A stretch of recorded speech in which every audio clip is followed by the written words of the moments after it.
안녕하세요. 네, 오늘은 4일차 고난주간 기도회 4일차가 되겠습니다. 네, 오늘 4일차는 수요일인데요. 수요일 날은 예수님께서 하신 말씀이 많으세요. 그래서 오늘은 찬송하는 시간을 빼고 말씀 전하는 시간을 좀 길게 살펴보도록 하겠습니다. 자, 그럼 기도드리고 시작하겠습니다. 아버지 하나님, 오늘 고난주간 기도회 4일차를 맞이합니다. 주님께서 고난주간 기간 동안 당하신 그 고통에 저희들 동참하기를 원합니다. 주님께서 무슨 생각을 하시고 무슨 말씀을 하셨는지 저희들이 살펴보면서 주님의 그 뜻을 가슴 깊이 새기고 또한 그것을 실천하기를 원합니다. 주님의 시간 저희들 모두들에게 은혜를 부어주시사 주님의 그 심정을 느끼며 또 결단할 수 있는 시간 될 수 있도록 도와주시옵소서. 또한 저희들 중심으로 기도하는 기도를 주님 들어주시옵소서. 예수님의 이름으로 기도드립니다. 아멘. 네, 예수님께서는 고난기간 동안 죽음을 위해서 예루살렘으로 오셨다. 이렇게 말씀을 드렸습니다. 그래서 고난기간 일주일은 일요일부터 이제 시작이 된다 그랬죠. 그래서 일요일 날 예루살렘 성으로 입성을 하셨습니다. 죽기 위해서 엄숙한 입성을 하신 거죠.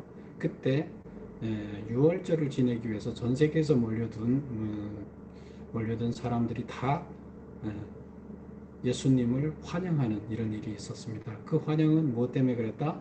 바로 나사로의 죽었던 나사로를 살린 그 기적을 보고 하나님의 아들이다, 메시아다, 예수님이 이렇게 소문이 났고 모든 사람들이 그래서 거기에 모인 모든 사람들이 오로지 예수님에 대한 관심만 있었습니다. 그런데 그런 예수님께서 들어오셔서 2일차 성전 정화 작업을 하셨습니다. 그래서 성전에 장사하는 사람들 다 몰아내고 거기에 입성을 딱 하셔서 성전에 앉으셔서 지금으로 얘기하면 청와대에 있는 관료들을 다 몰아내고 청와대에서 대통령처럼 딱 앉아서 모든 사람들한테 메시지를 전하는 겁니다. 그러면 그 쫓겨난 청와대의 관리들은 기분이 나쁘겠죠. 그때는 재정일치기 때문에 그때 바로 종교 지도자들이 청와대 지도자예요. 정치 지도자예요. 물론 로마의 지배를 받고 있었지만 자치제를 허용했기 때문에 이스라엘 자치는 바로 종교 지도자들에 의해서 자치가 이루어졌던 거죠. 그래서 잘못된 종교 지도자들이 하나님의 그 율법을 제대로 실천하지 않고 있는 것에 대해서 질타를 하시는 장면이 쭉 이어지게 됩니다. 그래서 오늘 본문 그 마태복음을 기준으로 살펴볼 건데 마태복음 22장에서부터 이제 22장, 23장, 22장, 23장은 그 종교 지도자들, 바리새인, 유대인들, 제사장들 이런 사람들이 제대로 하지 못하는 것에 대해서 지적을 하고 그리고 그들이 예수님께 도전을 해오죠. 근데 그 도전을 완전히 무마를 시켜버리고 그리고 그들이 아무 말도 더 이상 할 수 없게끔 이렇게 예수님께서 만드십니다. 그리고 나서 그들한테 화가 있을 것이다 하고 그들을 저주를 합니다. 그 내용이 22장, 23장의 이야기입니다.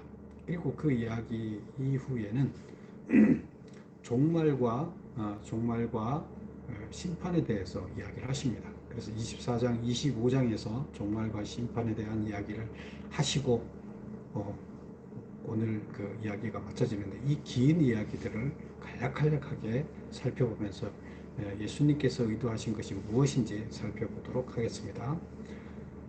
먼저 성전 정화 작업을 하고 이제 청와대를 접수했으니까 그들과 전면전이 벌어진 거죠.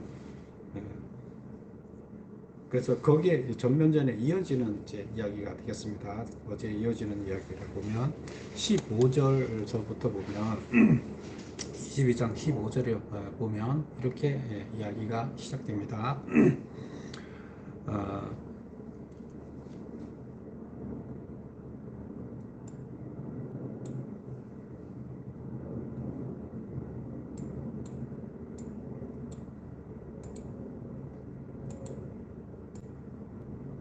15절부터 보면 이에 바리새인들이 가서 어떻게 하면 예수를 말의 올무에 걸리게 할까 상의하고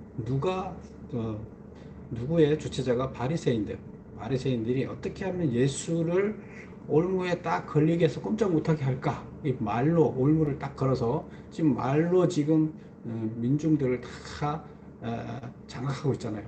그러면 역전을 시켜야 될 거 아니에요. 예수를 올무에 딱 걸어서 말로 올무에 걸리게 해서 꼼짝 못하게 해야 되겠다. 이렇게 이제 생각을 상의를 하는 거죠. 16절 자기 제자들을 헤롯 당원들과 함께 예수께 보내어 말하되 선생님이여 우리가 아노니 당신은 참되시고 진리로 하나님의 도를 가르치시며 아무도 꺼리는 일이 없으시니 이는 사람을 외모로 보지 아니하심이니이다. 그러면 당신의 생각에는 어떠한지 우리에게 이르소서. 가이사에게 세금을 바친 것이 옳으니까 옳지 아니하니까. 가이사한테 세금을 내는 게 옳으냐? 이때 당시 로마의 지배를 받고 있었기 때문에. 그러면 로마 황제한테 세금을 내는 게 옳으냐 옳지 않느냐? 이 문제에 대해서는 유대 민족주의자들은 우리가 왜 로마에다가 그걸 세금을 내야 되느냐? 내면 안 된다. 이렇게 주장하는 사람들이 많았고요. 그런데 로마 지배하였기 때문에 당연히 지금 세금을 내고 있는 건데, 이 문제가 민족주의자들과 그렇지 않은 사람들 사이에 팽팽하게 논쟁이 벌어지고 있었어요. 그래서 결론을 도출하기 어려운 이런 그런 상황이었어요. 그래서 이 난제를 예수님한테 딱 무슨 대답을 해도 문제가 생기는 거예요. 왜? 가이사한테 세금을 내지 말라고 얘기를 하게 되면, 민족주의자들 주장처럼 하게 되면 어떻게 돼요? 로마에 반항하는 거예요. 로마에 대한 반역죄가 되는 거예요. 그러면 반역자로 처벌할 수가 있어요. 근데 반대로 가이사한테 세금을 내라고 그러면 지금 유대인들의 그 전체적인 십증은 안 내야 된다는 그 민족주의에 빠져 있었기 때문에 유대인들의 그 민의와 반대되는 그 주장을 하기 때문에 백성들이 지금 많은 따르는 백성들이 또 거기에 반대를 할 수가 있다는 겁니다. 그래서 예수를 무슨 대답을 하더라도 꼼짝 못하게 만들려고 했는데 예수님께서 무슨 대답을 했습니까? 이렇게 얘기를 해서 예수께서 말씀하시되 19절 세금 낼 돈을 내게 보이라 하시니 데나리온 하나를 가져왔거늘 예수께서 말씀하시되 이 형상과 이 글이 누구의 것이냐 이르되 가이사의 것이니이다. 이에 이르되 그런즉 가이사의 것은 가이사에게 하나님의 것은 하나님께 바치라. 그래서 성전세를 내는 그 성전 화폐가 있었고 로마 황제가 한 통용 화폐가 있었는데 통용 화폐는 가이사의 그 얼굴이 찍혀 있으니까 가이사한테 내고 하나님 것은 하나님께 바쳐야 되지 않느냐 이렇게 얘기를 했더니 아무 말을 못하게 됐다. 그래서 예수님을 말로 얽어매서 올무에 걸리게 하려고 했는데 오히려 그들이 당했어요. 이 이야기가 지금 첫 번째 이야기. 지금 예수님과 유대인들 사이에 전쟁이, 유대 종교 지도자들 사이에 전쟁이 일어나고 있는 거죠. 그 다음에 두 번째 이야기는 23절부터 나오는 이야기인데요. 지금 바리새인들이 세금 문제를 가지고 로마 황제한테 가이사한테 세금을 내는 문제를 가지고 예수님의 올무를 걸었는데 당했어요. 그랬더니 이번에는 보세요. 23절 부활이 없다고 하는 사두개인들이 그날 예수께서 와서 물어 이르되 이제 누가 왔어요? 바리새인들이 가서 졌어요. 패했어요. 그러면 이번엔 사두개인들이 원래는 이들이 서로 적대적인 관계였는데 예수님이라는 그 강자가 나타나면서 사두개인과 바리새인들이 연합해서 예수님을 무너뜨리자 이제 이렇게 된 거죠. 그래서 사두개인파는 부활을 믿지 않는 자들이에요. 그래서 부활이 없다고 하는 사두개인들이 그날 예수께 와서 이르되 뭐라고 질문을 하느냐 하면 형사치수 문제를 가지고 건드립니다. 선생님이여, 모세가 일렀으되 사람이 만일 자식이 없이 죽으면 그 동생이 그 아내에게 장가들어 형을 위하여 상속자를 세울지니라 하였나이다. 이 문제는 뭐냐 하면 형이 결혼을 했는데 형이 죽었어요. 그러면 형수가 있으면 그 형의 동생이 형수랑 다시 결혼을 하는 거예요. 그걸 얘기하는 거예요. 이걸 형사치수. 형이 죽으면 취한다. 그, 그 아내를 형수를 취한다 이런 뜻이에요. 그래서 형사치수 제도인데 이 문제에 대해서 지금 예수님한테 이걸 가지고 올무를 걸겠다는 거예요. 그래서 이렇게 얘기합니다. 우리 중에 칠형제가 있는데 마지가 장가들었다가 죽어 상속자가 없으므로 그 아내를 동생하고 또 결혼하게 하고 또 둘째와 셋째와 일곱째까지 다 이렇게 그 형수와 결혼을 하고 또 아들이 죽고 형제들이 다 죽었어요. 일곱 대까지 다 죽었어요. 최후에 그 여자도 죽었어요. 그러면 이 여자는 일곱 형제와 다 결혼을 했고 죽었는데 그런즉 이들이 다 그를 취하였으니 부활 때는 일곱 중에 누구의 아내가 되리니까. 그럼 나중에 자기들은 부활이 없다고 하니까 자기들은 문제가 안 돼요. 그런데 부활이 있다고 하게 되면 부활했을 때 그러면 이 여자는 누구 여자예요? 일곱 형제 중에 누구 여자가 됩니까? 그래서 이제 예수님한테 물은 거죠. 자기들은 부활이 없다고 하니까 이런 문제가 없어요. 그런데 부활이 있다고 하니까 부활을 믿으면 이거 어떻게 되느냐? 예수님께서 뭐라 대답합니까? 너희는 성경도 하나님의 능력도 알지 못하는 거로 오해하였도다. 부활 때는 장가도 아니가고 시집도 아니가고 하늘에 있는 천사들과 같으니. 그래서 부활 이후의 세상에서는 어떠냐? 시집 장가, 남녀 간의 성별의 그 시집 장가가는 문제가 없다. 천사들과 같다. 천사들은 결혼 안 한다는 거죠. 성이 없어요. 성이 없다는 거예요. 네, 이 땅에서는 성이 왜 있어야 돼요? 예, 이 땅에서는 다음 세대들을 출산해야 되지만 거기서는 그럴 필요가 없다는 것이에요. 그래서 죽은 자의 부활을 논할진대 하나님이 너희에게 말씀하신 바 나는 아브라함의 하나님이요 이삭의 하나님이요 야곱의 하나님이라 하신 것을 읽어보지 못하였느냐? 하나님은 죽은 자의 하나님이 아니요 살아있는 자의 하나님이라. 무리가 듣고 그의 가르침에 놀랐더라. 그래서 또 당했어요. 이게 무슨 말이에요? 하나님 부활 이후에는 성이 없기 때문에 누구의 아내가 필요 없다. 그리고 하나님께서는 형사치수 제도를 이 땅에서 둔 것은 바로 하나님은 살아계신 자의 하나님이다. 이 땅에서 형사치수 제도를 둔 것은 살아있는 자들을 위한 제도다. 이 땅에서 제도지 거기하고 여기하고 연관시키지 말아라. 이제 이런 얘기를 하신 거예요. 그래서 그 말을 듣고 아무 대답도 못했다. 지금 처음에 지금 사두개인들, 부활이 없다고 하는 사두개인들도 지금 졌어요. 처음에 바리새인들도 예수님한테 올무를 걸러하다 자기들이 당하고 사두개인들도 자기들이 당했어요. 이제 이런 이야기가 22장에서 나왔습니다. 그 다음에 이제 23장으로 넘어가는데요.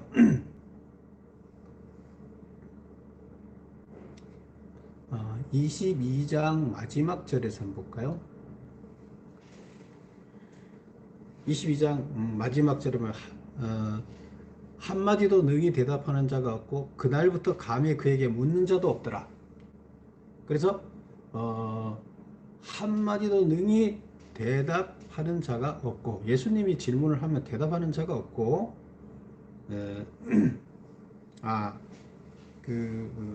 41절을 한번 볼게요. 41절 보면 이런 얘기가 나옵니다.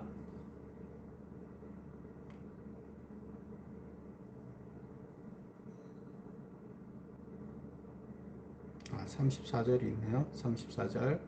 34절에 보면 예수께서 두 사두개인들로 대답할 수 없게 하셨다 함을 바리새인들이 듣고 모였는데 사두개인들이 대답할 수 없어서 졌다. 그러니까 또 바리새인들이 듣고 모였는데 바리새인들이 또 이제 자기들이 항상 해결하지 못한 문제가 있었어요. 그 문제를 가지고 그러면 또 한 번 더 도전해보자. 예수님을 얼굴에 걸어보자. 35절. 그 중에 한 율법사가 예수를 시험하여 묻되 선생님이 율법 중에서 어느 계명이 가장 크니까? 자기들이 항상 10계명이 있잖아요. 10계명 중에서 뭐가 제일 큰 계명이냐, 제일 중요하냐, 이걸 가지고 계속 논쟁이 있었는데 그 결론을 못 내고 있었어요. 그래서 그러면 예수님도 이거 결론을 못 낼 것이다 하고 이제 물었어요. 그랬더니 예수님께서 이르시되 내 마음을 다하고 목숨을 다하고 뜻을 다하여 주 너의 하나님을 사랑하라 하셨으니 이것이 크고 첫째 되는 계명이요 둘째도 그와 같으니 내 이웃을 내 자신같이 사랑하라 하셨으니 주 너의 하나님을 사랑하라. 둘째도 그와 같으니 내 이웃을 사랑하라. 하나님을 사랑하는 것과 이웃을 사랑하는 것이 같아. 이 두 계명이 온 율법과 선지자의 강령이다. 그러니까 여러 가지로 나열해놓은 십계명이 하나라는 거예요. 십계명의 핵심은 뭐라는 거예요? 십계명의 내용은 결국에 똑같은 내용인데 하나님과 이웃을 사랑하라. 하나님을 사랑하는 것 이꼬르 이웃을 사랑하는 것 같은 거다. 두 계명이 결국 하나다. 하나님을 사랑하는 것이 결국 뭐 하는 거다? 이웃을 사랑하는, 이웃 사랑하라 하는 거예요. 내 이웃을 사랑하라. 이것이 뭐다? 이 율법의 전체 내용이라는 거예요. 그게 다라는 거예요. 그걸 항목으로 구분해 놨을 뿐이지 다 같아. 그렇게 얘기했어요. 그래서 이들이 이제 또 아무 말도 못하고 또 대답을 못하는 거예요. 올무를 걸라 하다 또 당했어요. 41절. 바리새인들이 모였을 때 예수께서 그들에게 물으시되 이제 거꾸로 예수님이 그들한테 질문을 합니다. 너희는 그리스도에 대해 어떻게 생각하느냐? 그리스도가 누구예요? 메시아죠. 지금 메시아가 누구예요? 본인이시잖아요. 본인에 대해 얘기하는 거예요. 너희는 그리스도에 대하여 어떻게 생각하느냐? 누구의 자손이냐? 대답하되 다윗의 자손입니다. 이거 성경 구절에 나와 있으니까, 구약에 나와 있으니까 다윗의 자손이다 하고 대답을 했어요. 그러면서 다시 그러면 예수님 묻습니다. 그러면 다윗이 성령에 감동되어 어찌 그리스도를 주라 칭하였으되 다윗이 이 그리스도를 주라고 얘기를 했다는 거예요. 주라. 나의 주인이다. 나의 하나님이다 칭했다는 거예요. 다윗이. 그러면 지금 그리스도가 다윗의 자손으로 태어나는데 어떻게 다윗이 성령에 감동되어서 그를 나의 주인이라고 얘기를 하느냐. 주께서 내게 이르시되 내가 내 원수를 내 발 아래 둘 때까지 내 우편에 앉아 있으라 하셨도다 하였느냐. 이제 이것은 따온 말이죠. 다윗이 그리스도를 주라 칭하였은즉 어찌 그의 자손이 되겠느냐 하시니 한마디도 능히 대답하는 자가 없더라. 그날부터 감히 그에게 묻는 자가 없더라. 여기서는 이거 왜 다윗이 이렇게 주라 칭했어요? 그리스도는 원래 이 땅에 육체를 입고 올 때는 어때요? 육체를 입고 올 때는 육체적으로는 다윗의 자손이 맞아요. 그러나 실제적으로 이 땅에 오시기 전에 그리스도는 누구세요? 하나님의 아들이에요. 하나님의 아들인데 하나님의 아들은 하나님과 같은 동등자예요. 결국 하나님 본인이나 마찬가지예요. 하나님이 인간의 모습을 띠고 이 땅에 오셨을 때 하나님의 아들인 거예요.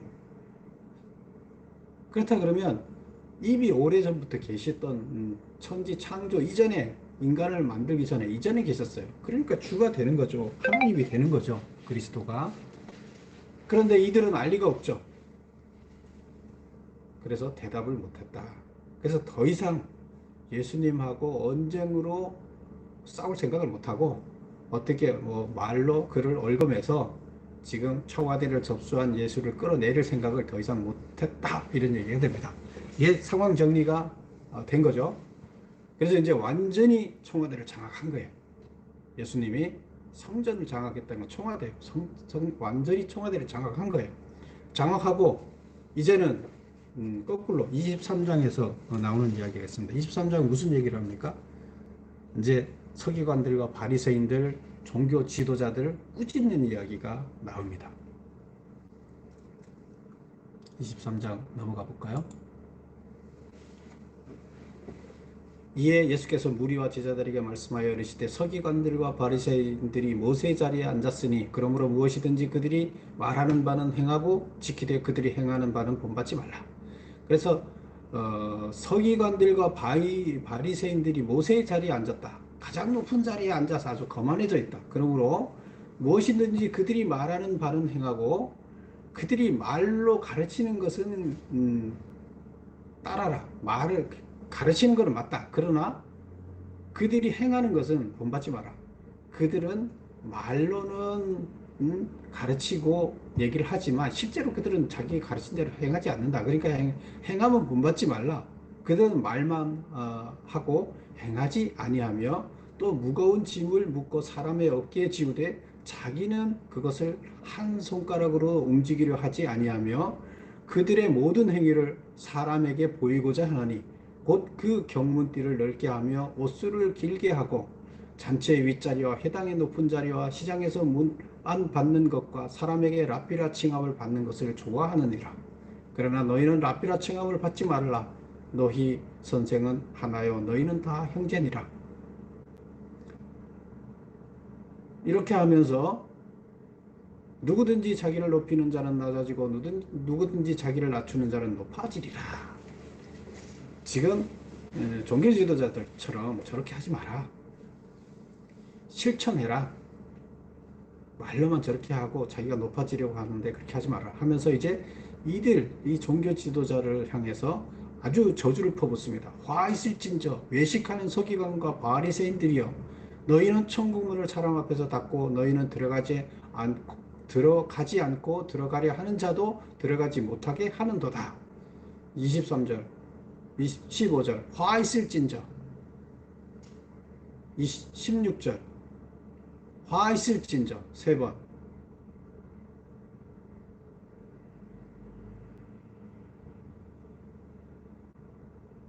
23절 화 있을진저 4번 25절 화 있을진저 5번 27절 화 있을진저 6번 29절 화 있을진저 7번 화 있을진저 외식하는 서기관들과 바리새인들은 너희는 선지자들의 무덤을 만들고 의인들의 비석을 꾸미며 이르되 만일 우리가 조상 때에 있었더라면 우리는 그들이 선지자의 피를 흘리는 데 참여하지 아니하였으리라 하니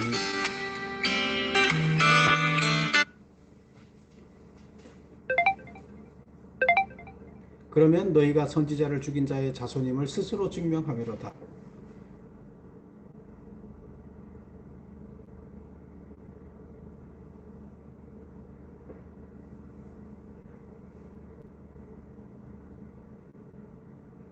보라 너희 집이 38절 보라 너희 집이 황폐하여 버려진 바 되리라. 내가 너희에게 이르노니 이제부터 너희는 찬송하리로다. 주의 이름으로 오시는 이여 할 때까지 나를 보지 못하리라 하시니라. 그래서 지금 이들을 저주하는 거예요.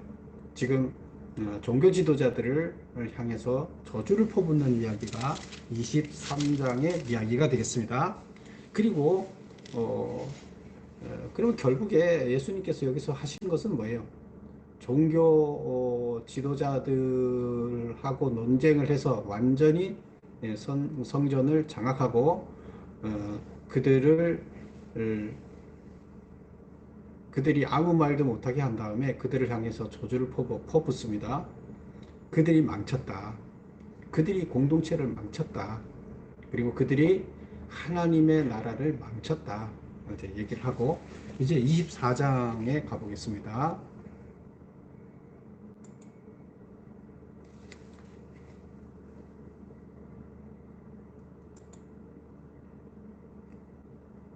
(24장에) 가면 예수께서 성전에서 나와서 가실 때 제자들이 성전 건물들을 가리켜 보이려고 나오니 대답하여 이르시되 너희가 이 모든 것을 보지 못하였느냐 내가 진실로 너희에게 이르노니 돌 하나도 돌 위에 남지 않고 다 무너뜨리리라. 예수께서 감람산 위에 앉으셨을 때 제자들이 조용히 와서 이르시되 우리에게 이르소서 어느 때 이런 일이 있겠사오며 또 주의 임하심과 세상 끝날에는 무슨 징조가 있으리까. 자, 오늘 여기서 논제는 24장의 논제는 예수님께서 이제 성전에서 나와서 가실 때 제자들이 성전 건물을 가리켜 보려고 나아가니 대답하여 이르시되 너희가 이 모든 것을 보지 못하였냐 진실로 너희에게 이르노니 돌 하나도 돌 위에 남지 않고 다 무너지리라. 뭐 무슨 말이에요? 예루살렘 지금 그 성전 지금 헤롯이 건축한 이 성전 이것을 얘기하는 거예요. 이 성전이 어떻게 됐느냐?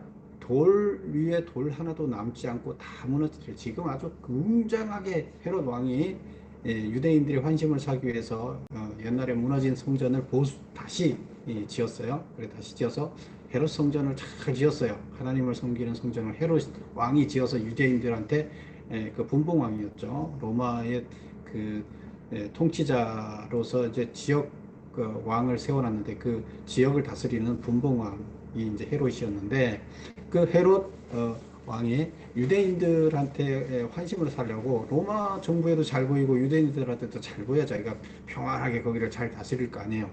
그래서 유대인들이 가장 좋아하는 성전을 지어서 환심을 사려고 지은 거예요. 그래서 그 잘 지어놨는데 돌 위에 돌 하나도 남지 않고 저 성전이 다 무너질 것이다. 예루살렘 성전이 멸망하리라 하는 것을 예수님이 예고한 거예요. 이것은 종말을 얘기한 것이 아니라 예루살렘 성이 멸망하리라. 결국 유대 공동체가 세상 종말을 얘기하는 것이 아니라 유대 공동체가 무너지는 이야기를 지금 하는 거예요. 유대 공동체가 왜 무너질까요?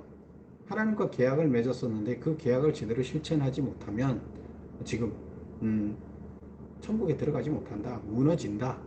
먼저 그 공동체가 심판을 받는 거죠. 그래서 그 이야기입니다. 그래서 이것은 종말을 얘기하는 것이 아니라 먼저 그 계약을 이행하지 않는 유대 공동체, 이스라엘 공동체가 이렇게 돌 하나도 남지 않고 무너지는데 이것이 나중에 로마가 AD 70년경에 로마가 군대가 여기를 다 무너뜨리죠. 그래서 그걸 얘기를 하는 겁니다. 그래 그 이야기가 나오는 거고 그 다음에 예수께서 감난산 위에 앉으셨을 때 그 이야기를 했더니 제자들이 와서 이제 묻습니다. 그런 일이 어느 때 있겠습니까? 이게 지금 그러면 이 예루살렘 성전이 무너지는 일이 언제 있습니까? 이제 그걸 묻는 거죠. 어느 때 이런 일이 있겠습니까? 또 그 다음에 또 뭘 묻느냐 하면 주의 임하심과 세상 끝에는 무슨 징조가 있습니까? 주의 임하심과 세상 끝에는 이거는 이제 종말을 얘기하는 거죠. 주의 임하심, 재림과 세상 끝에는 무슨 징조가 있습니까? 이것은 정말로 세상 종말에 무슨 일이 있습니까? 그런데 이것은 마지막 날에 무슨 일일까 이렇게 질문하는 거죠. 그래서 이 이야기에 대해서 이제 24장에서 쭉 이제 이야기가 나오는데요.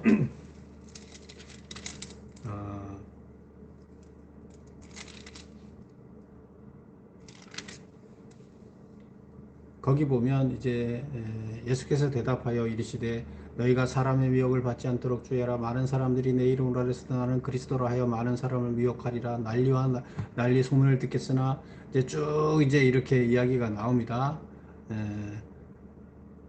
그래서 여기 이야기에 보면 종말에 일어날 일들과 그 다음에 예루살렘 성전이 무너질 때 이야기들이 이렇게 쭉 혼합돼서 이야기가 나옵니다.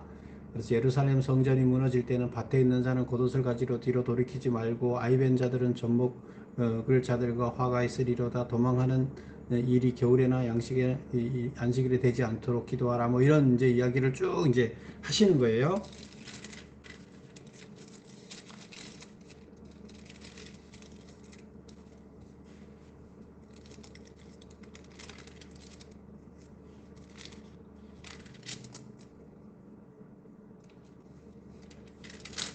그리고 이제 32절부터 보면 무화과 나무의 비유를 배우라. 그 가지가 연하여지고 잎사귀를 내면 여름이 가까운 줄을 아나니 이와 같이 너희도 이 모든 일을 보던 인자가 가까이 곧 눈앞에 이른 줄을 알라. 그래서 종말에 관한 이야기를 합니다. 종말에 관한 이야기, 무화과 나무의 비유를 배우라. 연하여지고 잎사귀를 내면 여름이 가까운 줄을 알라. 이와 같이 너희 모든 일을 보거든 인자가 가까이 곧 눈앞에 이른 줄을 알라. 내가 진실로 너희에게 말하노니 이 세대가 다 지나기 전에 이 일이 말하라. 천지는 없어지언정 내 말은 없어지지 아니하리라. 그러나 그날과 그때는 아무도 모르라니 하늘의 천사들도 아들도 모르고 오직 아버지만 아신다. 그래서 그때를 안다 모른다? 아무도 모른다. 이제 이런 얘기를 합니다. 그 다음에 42절을 보면 아무도 모르는데 그러므로 깨어 있으라. 어느 날에 너희 주가 임할는지 알지 못한다. 그래서 주님이 재림하시는 날이 종말이 와서 주님이 재림하시는 날이 언제일지 아무도 모르니 항상 깨어 있으라.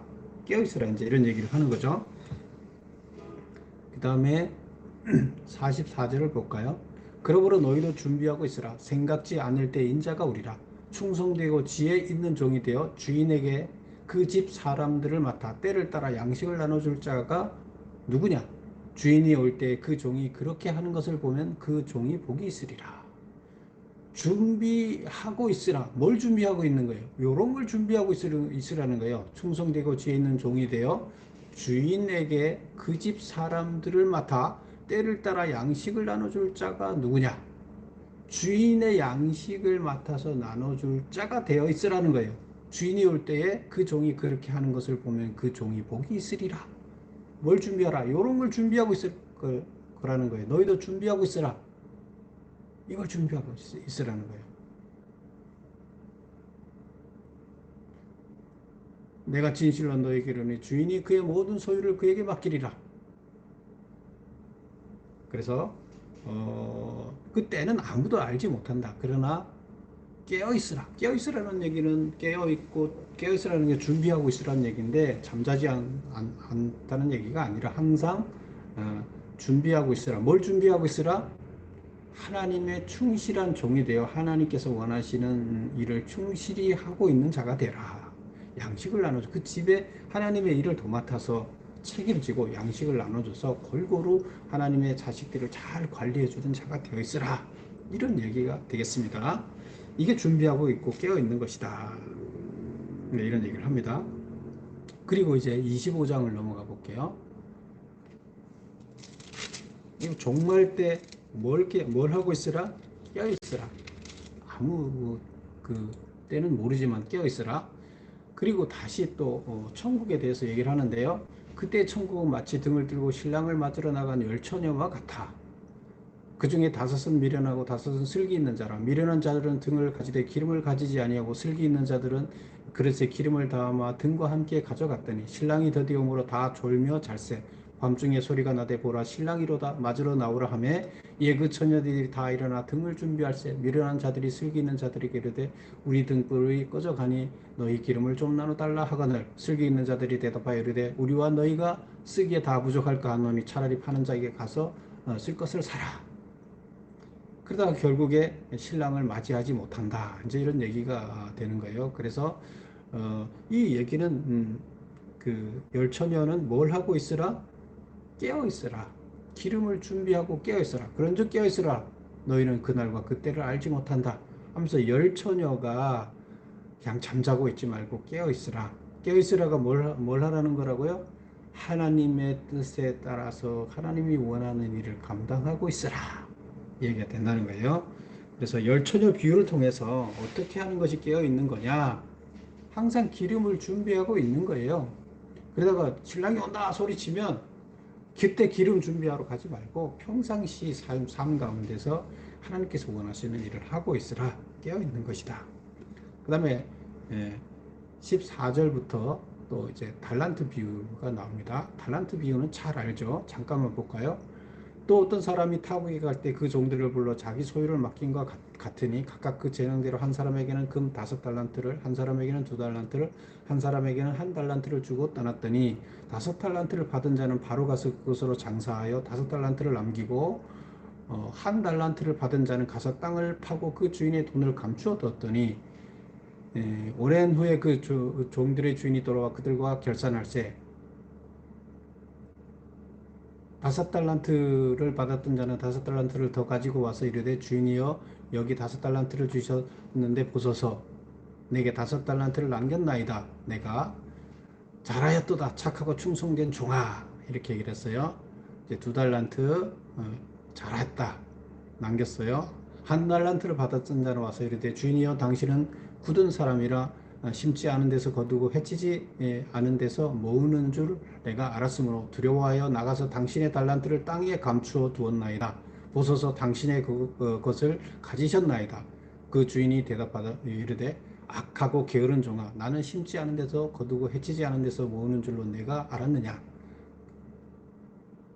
그러면 마땅히 내 돈을 취리하는 자들에게나 맡겼다가 내가 돌아와서 내 원금과 이자를 받게 하였을 것이니라 하고 그에게 1달란트를 빼앗아서 10달란트 가진 자에게 주라. 무릇 있는 자는 받아 풍족하게 되고 없는 자는 그 있는 것까지 빼앗기리라.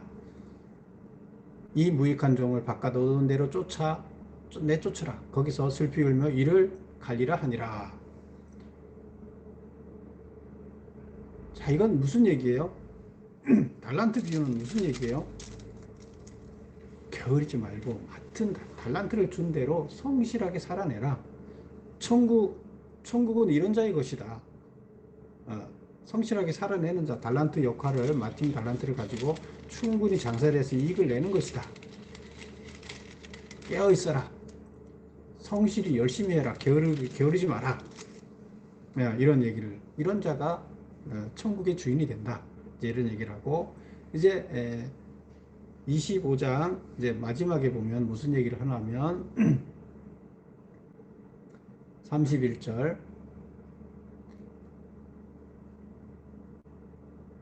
인자가 자기 영광으로 모든 천사와 함께 올 때에 자기 영광의 보좌에 앉으리니 모든 민족을 그 앞에 모으고 각각 구분하기를 목자가 양과 염소를 구분하는 것 같이 하여 양은 그 오른편에 염소는 왼편에 두리라. 그때 임금이 그 오른편에 있는 자들에게 이르되 내 아버지께 복받을 자들이여 나와 창세로부터 너희를 위하여 예비된 나라를 상속받으라. 내가 줄일 때에 너희가 먹을 것을 주었고 목마를 때에 마시게 하였고 나그네 되었을 때에 영접하였고 헐벗었을 때에 옷을 입혔고 병들었을 때에 돌보았고 옥에 갇혔을 때에 와서 보았느니라. 이렇게 얘기했더니 의인들이 저는 그런 일을 한 적이 없는데요. 당신을 위해서 당신이 굶주는 걸 본 적도 없고 제가 뭘 어떻게 해주지도 않았는데요. 그랬더니 뭐라고 얘기합니까? 바로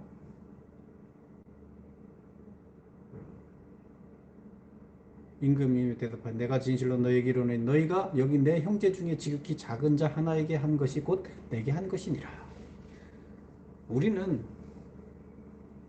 지극히 작은 자 하나에게 하는 것이 곧 하나님이 한 것이라. 그래서 너는 나한테 이렇게 했기 때문에 내가 오른편 양으로 나는 양들이 앉는 자리 양으로 분리하겠다. 양은 착한 자예요. 염소는 속이 시커먼 자예요. 그래서 형제한테 잘해준 자와 잘하지 않은 자, 이 세상에서 고통당하는 자들에게 자기가 해준 것과 해주지 않은 자, 이렇게 나누는 거예요. 그래 나눠서 결국에 심판의 기준이 뭐라는 거예요? 양과 염소를 분리하겠다. 그 기준은 뭐라?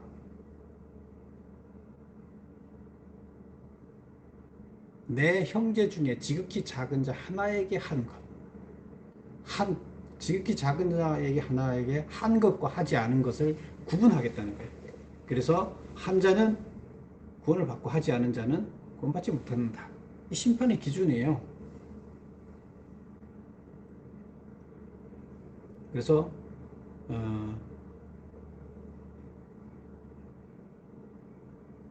영벌에 의인은 영생에 악한 자들은 영벌에 의인은 영생에 들어가게 하겠다. 그래서 종말의 심판의 기준이 뭐다? 하는 것을 이렇게 여기서 제시하고 있습니다.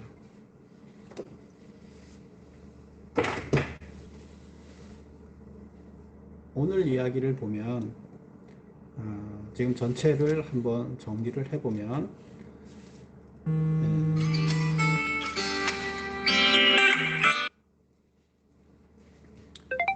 전체 이야기를 정리를 한번 해보면 바리새인들, 사두개인들, 그 이스라엘의 종교 지도자들과의 언쟁에서 승리를 하셨어요. 그래서 청와대를 장악하고 완전히 장악하고 장악했으니까 이제 메시지를 전하는 거예요. 장악하는 과정에서 다투는 이야기들이 쭉 나오면서 그들을 꼼짝 못하게 만드는 이야기들이 쭉 나오고 꼼짝 못하게 만든 다음에는 진짜 메시지를 전하는 거잖아요. 진짜 메시지를 전한 게 뭐예요?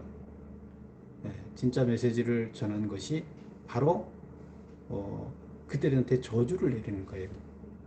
잘못된 자들, 잘못된 종교 지도자들한테 저주를 내리는 이런 이야기가 나옵니다. 그래서 그들을 본받지 마라. 그들을 본받지 말고 그들이 가르치는 말, 율법에 있는 말만 따르고 그들의 행동을 따르지 마라. 그렇게 구원을 받는다. 그리고 이제 종말에 관한 이야기를 합니다. 종말에 관한 이야기를 하면서 종말에 구원받는 자는 어떤 자다? 깨어있는 자다. 깨어있는 자, 그리고 자기 달란트대로 열심히 일하는 자, 그리고 마지막 심판의 그 양을 이렇게 지옥 갈 자와 천국 갈 자를 양과 염소로 구분해서 나눌 때 그 나누는 기준은 뭐다? 하나님한테 얼마나 하나님이 굶주렸을 때 도와줬느냐 안 도와줬느냐. 하나님이 굶주린다는 것은 내 주변에 있는 약자, 그들 약자의 도움이 필요할 때 내 도움을 줬느냐 안 줬느냐. 그걸 가지고 양과 염소를 구분하고 영벌에, 영생에 그 기준으로 삼겠다 이런 얘기입니다. 그래서 우리는 하나님께서, 예수님께서 이제 죽으시기 직전에 전한 마지막 메시지가 어쩌면 그 모든 사람들 앞에서 가르치시는 마지막 메시지가 됩니다. 그리고 이제 다음 날은 이제 수요일 날 가르치고 목요일 날에는 만찬을 하시고 죽기 전에 만찬을 하시는 이야기가 나오는 거죠. 그리고 만찬하고 금요일 날에는 돌아가시는 거죠. 그래서 오늘 이야기가 죽기 직전에 많은 모인 사람들한테 주는 마지막 메시지가 되는 거예요. 구원받으려면 예수님께서 이 땅에 오신 것서 죽는 것은 왜 죽는다? 구원받도록 하기 위해서 죽는다는 거예요. 구원받게 하기 위해서 죽는 건데 여러분들은 종말에 구원을 받으려면 어떻게 해야 된다? 항상 깨어 있어라. 그리고 바리새인들, 저 종교 지도자들 지금 잘못하고 있는데 그들 따르지 마라. 제대로 말씀을 이해하고 말씀대로 살아내야 된다. 깨어 있어서 항상 성실하게 행해야 되고 약자들을 돌보는 삶을 살아야 된다. 그럴 때 여러분들은 바로 영생에 들어가게 된다. 그 영생에 제발 좀 여러분들이 들어가길 바란다 하는 이야기가 수요일 날 예수님께서 하신 메시지가 되겠습니다. 여러분들도 반드시 영생에 들어가는 자, 양의 무리에 들어가는 자가 되기를 바랍니다. 그러기 하기 위해서 오늘 주신 메시지를 깊이 묵상하고 예수님께서 마지막으로 많은 무리들이 모인 앞에서 가장 강조하신 이야기가 무엇인지를 깨닫고 그것대로 실천해 나간 여러분이 되시기를 축원합니다. 기도하겠습니다.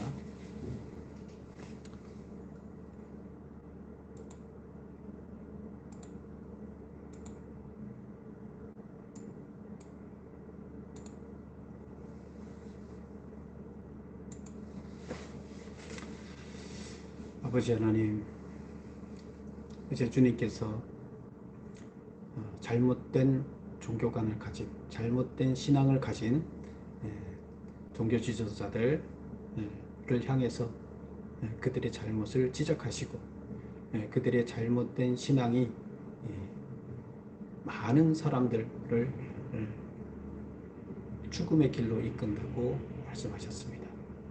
이제 그들을 본받지 말고 올바른 하나님의 말씀대로 살되 항상 깨어 있어서 실천하는 삶, 약자를 도와주는 삶을 살으라고 하셨습니다. 그리고 맡은 바 달란트를 성실히 감당해서 게으른 자가 되지 말라고 하셨습니다. 게으름은 악이라고 하셨습니다.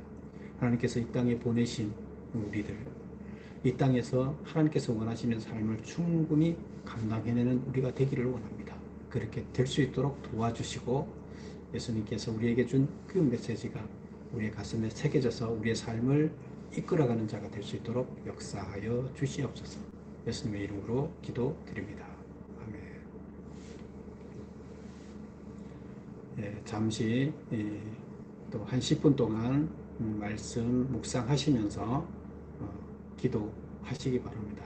기도하면서 주님께서 돌아가시기 직전에 죽음을 앞두고 모든 사람들한테서 마지막에 전한 메시지를 깊이 새기는 그리고 기도하는 그것을 가슴에 품고 기도하는 여러분 되시기를 축원합니다. 3일차 기도회를 마치겠습니다.